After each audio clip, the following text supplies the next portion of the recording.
Bed bugs, yeah, look at them there, ugh, have been in the news lately from New York to Seattle, from movie theaters to high-rise apartments. But there's a much more pressing concern right here in Hawaii, homeless shelters. As KITV4's Catherine Cruz found out, it is an ongoing battle. Bed bugs, just thinking about them might make you itchy. Those who manage shelters around town say it's part of the territory. We run into it fairly frequently, maybe once a month or so. The Institute for Human Services operates 2 separate shelters, one for women and children, another for men. Even though we do have a fair amount of prevalence, we're able to keep it in check and not let it get into a really big infestation of sorts. Quarterly spraying seems to have kept the problem in check.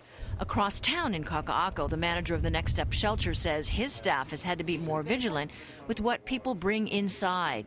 And when we opened, we didn't have that. We were not paying attention, but now we do try and limit the amount of stuff that people find along the side of the street and bring them in here.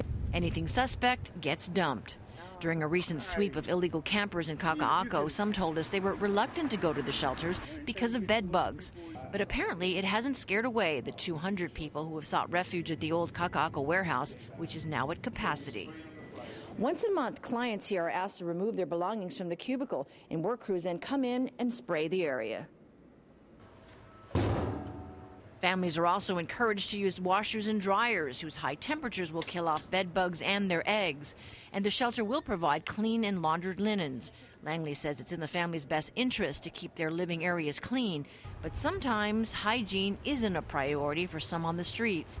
And the bags of belongings are sometimes mixed in with trash, which attracts more than just bed bugs.